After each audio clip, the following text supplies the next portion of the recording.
have you seen what a beautiful day it is? How about I walk in the countryside and then we can relax by the pool? I don't really feel like going out. I'd rather stay in and read. Oh, come on, Sarah. Don't be your usual antisocial self. Let's have some fun together. Why don't we play a trick on the guys who are still asleep? We could wake them up with a nice bucket of cold water. What a stupid trick. Nothing's changed, but I still love you, Julie. Beautiful girl with brown eyes, dusting away my heart's sighs. That's all we needed. Oh, you don't understand, Sarah. This is poetry. This is the story of a secret love. Poetry, love, tricks. Enough of this nonsense. If I'd known you were all going to be so amusing, I never would have organized this reunion.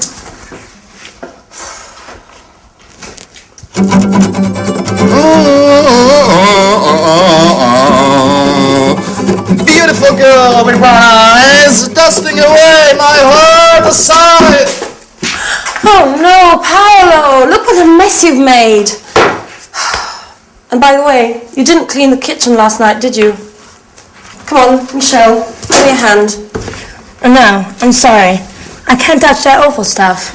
When are you going to get the message? I never touch that awful stuff. I hate detergents and the multinationals that make them. And I hate cleaning too.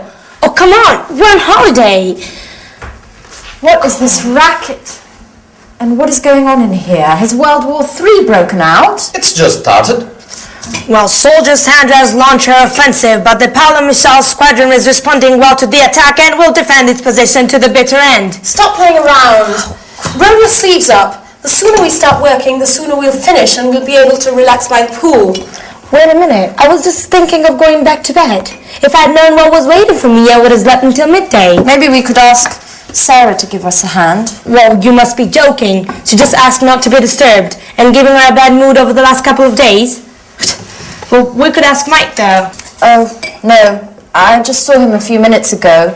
I asked him where he was going, and he said he was going to the village to buy a newspaper.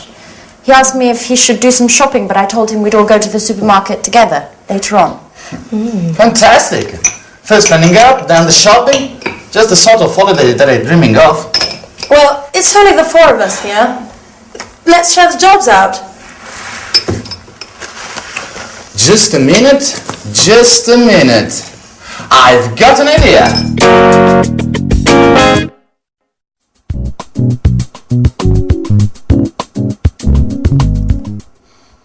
How about you and Anne having a cleaning competition timed in here? You clear one part and you the other. Yes, and I can keep the time. And Paolo provides some beautiful background music. At the end, we'll see who's been the fastest. And, of course, which part of the kitchen shines the most. I think it's a great idea. You and Anne are always arguing about who's the best at doing things. Oh, this could be the right moment to show off your domestic skills. And the winner will be crowned Queen of Housewives. What do you think? Well, it's an unusual idea. It's very original, but I'm not sure. Oh, come on, Anne. Why not? It'd be interesting. Okay, you've convinced me. Shall we start? Great! So, Sandra, you clean the sink, the cooker, and this part of the floor. Oh, and you've got the oven, the table, and this other part of the floor. Okay. Okay? Ready, get set, go! Sponge in hand. Sandra has cleaned the taps while Anne is intently sweeping the floor. Now Sandra is spraying detergent onto the cooking rings and starts it on the table. Time is passing by. Another contestant is showing signs of fatigue. The race is open and nothing is separating the two cleaners. Those college days were so long ago. You were so clever, so beautiful too, but I never forgotten you. Nothing's changed, I still try love you. Beautiful girl with brown eyes, dusting away my heart sighs. Finished! Incredible! You both finished at exactly the same time. Come on, Michelle. We need to decide which is the cleanest part.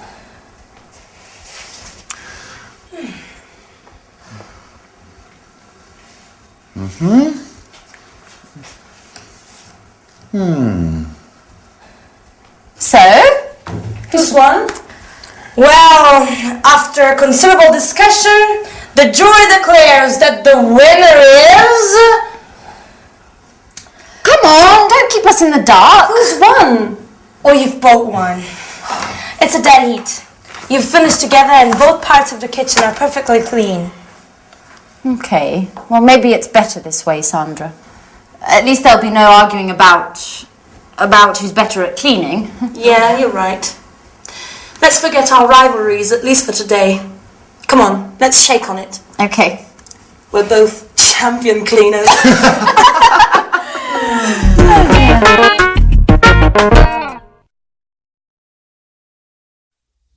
A cleaning competition. Now that's an interesting concept. Could only be invented by Anne. Now that is something where I would definitely lose. Cleaning competition, no way. What about you? Anyway, that last episode was great because it helps me introduce to you one of the most difficult grammatical forms in the English language, which is called the third conditional. We have three conditionals in English. 1, 2, 3. The first, let me give you an example. If I see him, I'll tell him. That's number 1. If I saw him, I would tell him. That's number 2. Number 3 is what we're going to look at now. If I had seen him, I would have told him. Sounds terrible, doesn't it? Too much grammar. But last lesson was useful because we learned the first part of the third conditional, which is the past perfect. They used it in the episode. It was Sarah. She said, if I had known you were all going to be so amusing, I would never have organized this reunion. Now that's a good example, and it's difficult. We often use the third conditional when we talk about a regret. Let me give you an example. I saw a beautiful house. It was quite expensive, but I liked it. I needed time to think about it, and I didn't buy it immediately. And then somebody else bought it. So I think, oh, if I had bought that house, I would have been so happy. So that's expressing a regret. So let's go to the screen and see how it's constructed, because it's really not easy. It takes time to be fluent in the third conditional. The grammar is this. If, because if describes a hypothetical situation. Now, when you're talking about the third conditional, it's an unreal, it's an impossible situation because you can't change it anymore. So we start with if, then the past perfect, which we learned last lesson. Then we use would, which we also use in the second conditional, followed by have, the infinitive, and then followed by the past participle. So let's see how that works.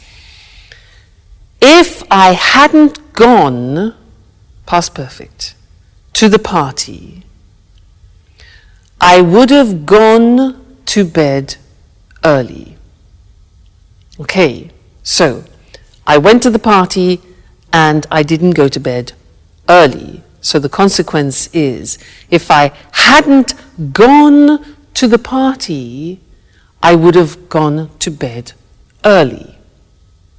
But I didn't go to bed early. Okay, so what was the consequence of that? Now, imagine I drank a lot of wine and I had a terrible headache. and you think, ooh, regret. If I hadn't drunk, past perfect negative, if I hadn't drunk so much wine, I wouldn't have had such a bad headache yesterday. Now that's difficult. Look at that. Wouldn't have, negative, wouldn't have, plus the past participle of the verb have. So I wouldn't have had. Now this is not easy. It will take time for you to use fluently. You have to keep practicing it. Practice it in the toilet, in the bath, when you're walking down the street. Okay. Another example. Now, I didn't set the alarm, so I woke up late. If I had remembered to set the alarm, I wouldn't have woken, past participle, up late. If I had remembered to set the alarm, I wouldn't have woken up late. Seems difficult, doesn't it? Takes practice. Another example. I missed the bus. I didn't get up. The bus went without me. So third conditional. If I had got up earlier, I would have caught the bus. If I had got up earlier, I would have caught the bus. Impossible situation, can't change it. If I hadn't been late for work because I missed the bus, so I was late for work, my boss wouldn't have been so annoyed. Wouldn't have been, you notice be in the past participle, been so annoyed. And the last one. Well, we lost the contract because I went to the party, I drank too much wine, and I missed the bus. Everything was late. So if I hadn't gone to that party, we wouldn't have lost the contract. If I hadn't gone to that party, we wouldn't have lost the contract. Okay? Terrible consequences of my irresponsible behavior. So that's the third conditional. Please don't worry, it is difficult, probably one of the most difficult things in the language, and it takes time to get fluent in it. But just keep practicing. Just take a phrase and say it to yourself often. Like, if I hadn't done that, if I had studied more, I would have passed the exam, as an example. If I had studied more, I would have passed the exam. All right? So, happy practicing. Bye.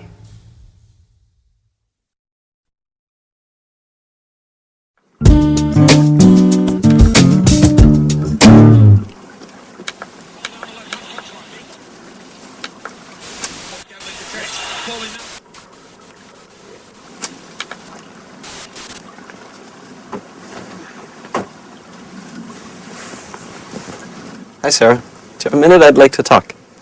Sure. Well, I'd like to apologize for the other evening. I swear I didn't do it on purpose. I didn't know anything about what had happened at the bar. Okay. I'll forgive you this time. Great. I'm glad we've cleared up that misunderstanding. So tell me, how did the fire start?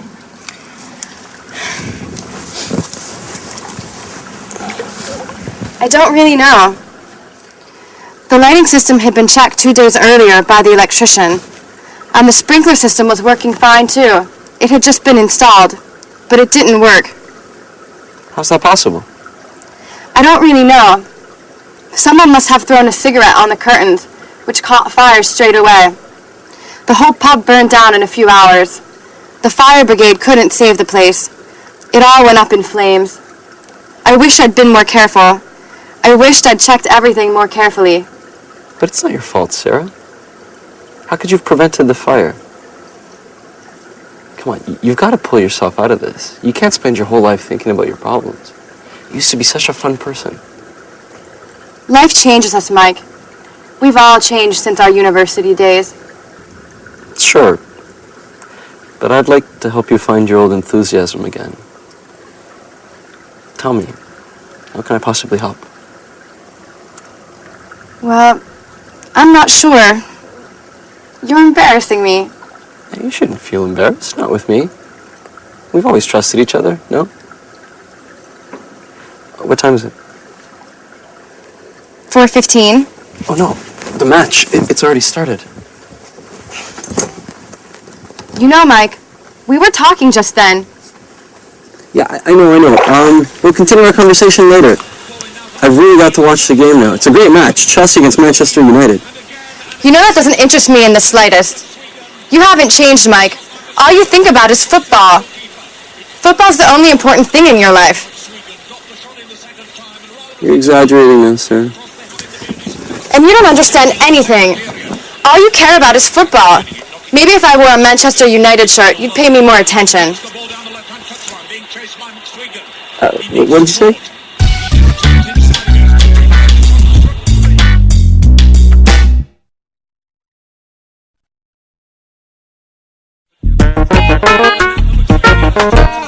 He comes back up and again, goalkeeper, and again it's Crossley who saves from McSwegan. Nangles again, McSwegan got the shot in the second time, and rather was in the first angle from the first half.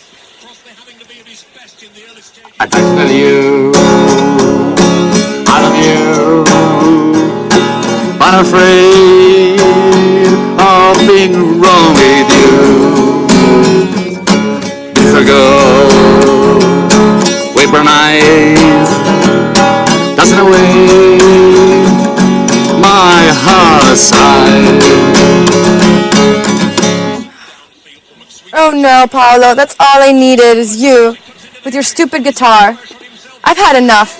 I'm going to my room.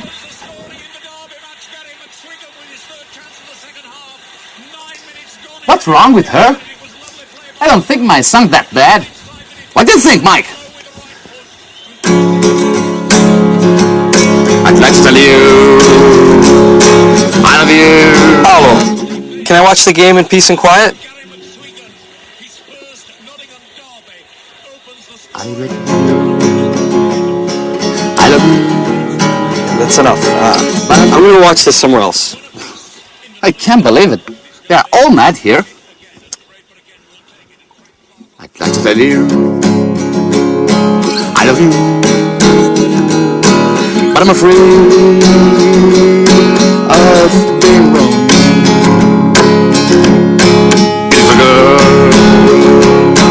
with brown eyes, dancing away, my heart side. Oh, man. At last, someone who appreciates my talent. I knew you were an expert in music. That song, Paolo, what does it mean? Oh, I wrote it. Thanks to Mike that gave me the inspiration. You like it? Oh no. Mike? Yeah? That's not possible. I don't believe it. Unbelievable! They are all mad in this house. Beautiful girl with brown eyes, dancing away, my heart sighs. Hello again and welcome back for some more English language. And this lesson is a continuation of what we started in the last lesson where we learnt the third conditional, if I had known, I wouldn't have gone, where we are expressing a form of regret. And in fact, in this lesson, I want to show you another form of regret, which is very common in English. And in the last episode, you had a very good example of poor Sarah, who is expressing her regrets. She said, I wish I had been more careful. I wish I had checked everything more carefully, you know, when the pub burnt down. So she starts the sentence with I wish, and that's her desire. A desire that she would like to have fulfilled. It's too late.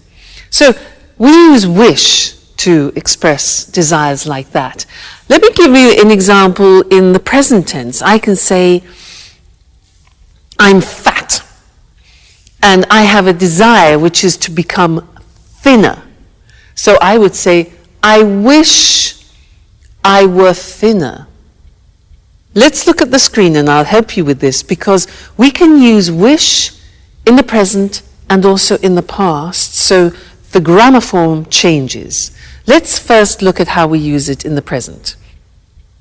I say I'm fat, I'm overweight, all right? So my wish is, I wish I were thinner. Now, this is very interesting because it's an example of the subjunctive in English. Now, the subjunctive has disappeared from the language, but only in this case do we use it. We don't say, I wish I was, but I wish I were thinner. Okay, so an important exception, that. Another example is, I don't know how to cook, and I have a desire, a wish to change that. So I could say, I wish I knew how to cook. Notice that the verb know goes into the past, simple past. I wish I knew how to cook. She can't speak another language. So the girl can't speak another language. She has a desire. She says she wishes she could speak another language. So we're in the present. She wishes, I wish, you wish, he wishes. She could in the simple past. All right? She wishes she could. So that is a present desire that you have. If, in the case of Sarah, your desire is in the past, which often becomes then a regret, the grammatical form changes. Have a look. I didn't buy that car. Now imagine you see a car, it's a bit like my house. You see a car and you don't buy it, and then you regret it. You think, I wish, in the present, I had bought. Now you remember the past perfect. We looked at it in the 2 previous lessons. Here it is again. I wish I had bought. We contract it and it becomes I'd. Okay, now be careful, because I'd, when it's contracted in English, could be I would or I had.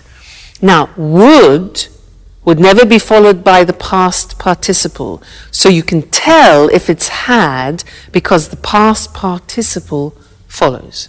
All right, so I wish I'd bought it. All right, another example. She spent so much money last year, and now she's got problems. So she wishes she hadn't spent so much money. All right, past perfect. He didn't come to the performance. That's the situation. His desire in the past. He wishes he'd come to the performance. Or I could say, I wish he'd come to the performance. All right? One more. We lost the tickets. They wish they hadn't lost the tickets. Okay? So, that is an important verb, wish. It's important because often we want to express our desires both in the present, I wish I were thinner, and also in the past, I wish I had studied more languages. All right, so when you want to use wish, think, is it present, is it past? And then choose the correct grammar form. Great. So I wish I had met you earlier. We could have done a lot of language together. But I look forward to seeing you next lesson. Okay? Bye. Good morning and welcome to this week's edition of Music World. And welcome to Tony Moore, our music expert. Hello, Lucy. And good morning to all our music fans. Well, Tony, on May 16th, 2006, a Stradivari violin was sold at auction in New York for $3.5 million. The Christian Hammer violin, as it's called, had become the world's most expensive musical instrument. So why is this violin so special? Well, this violin was made in 1707 by Antonio Stradivari. in the family workshop in Cremona, near Milan in northern Italy. The years 1700 to 1720 are called Stradivari's golden period because of the exceptional sound quality of the instruments he made during this time. So why is the sound quality so good? Oh, good question, Lucy. During this period, Stradivari came up with some tiny improvements to the shape of the violin. Experts think that these changes to the shape of the violin, particularly to the shape of the belly and the back plate, may in part be responsible for their incredible sound quality. So it's the shape of the violins that makes them so sought after by the world's best musicians. Yes, but not only the shape. You know, the wood Stradivari used to make his violins may have been stored underwater in the Venice lagoon before he bought it. It's thought that this may have damaged the wood slightly and may in part be responsible for the special sound. So the shape and wood that was stored in the lagoon in Venice is why Stradivari violins are so special. Well, actually, there are one or two other possible explanations. Tell us more. Some music historians say that the varnish Stradivari used may be behind the exceptional sound quality. Others say the secret is in the glue he used. And two American scientists have recently suggested that the quality of these violins is due to the cold weather experienced in Europe during the period when the violins were made. Cold weather and wonderful violins. I don't see the connection, Tony. Well, you see, Lucy, the colder weather resulted in trees growing more slowly. The wood from these trees was denser than normal and makes a better sound when it's used for making violins. Interesting. I can see now that everything's perfect about these violins. By the way, who bought the Christian Hammer violin? We don't know, actually.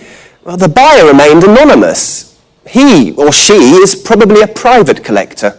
And what do you think the new owner will do with this wonderful instrument? Well, music lovers are hoping that the owner will allow the world's best violinists to play the instrument at concerts around the world. This has already happened in the past, with this violin too. Its previous owner allowed Yehudi Menuhin to play the Christian Hammer 15 times. So we'll be able to listen to its glorious sound again. Well, Tony, thanks for a fascinating programme. Goodbye. Goodbye. And of course, goodbye to all music lovers. We'll meet again soon for another edition of Music World. Wow, I never thought a violin could be so expensive. Of course, we're talking about a very special violin. The violin is what we call a string instrument. A violinist is a musician who plays the violin and he or she uses a bow. A bow is a long wooden rod with horsehairs used for playing string instruments. The violin we spoke about today was sold at an auction for a lot of money. An auction is a public sale, a place where people bid against each other to buy something. To bid means to offer a price. You can buy almost anything at an auction: houses, furniture, paintings, instruments. The buyer of this Stradivari violin remained anonymous. To remain anonymous means to keep your identity secret. The owner of the Stradivari is probably a private collector.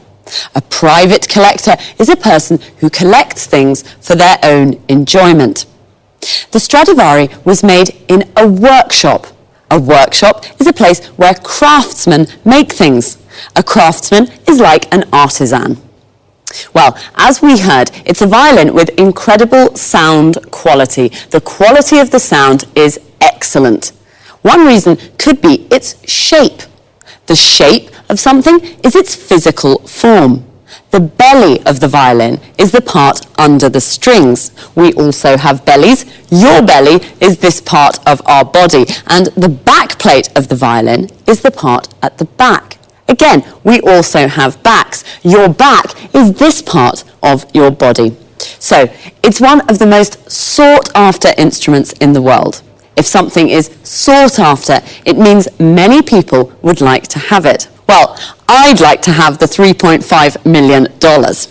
That's all we have time for this week. Take care, and I'll see you again soon. Good morning. Welcome to this week's edition of Climate Change. In the studio with me is our expert, Susan Thurley. Hello, Eric, and good morning, everyone.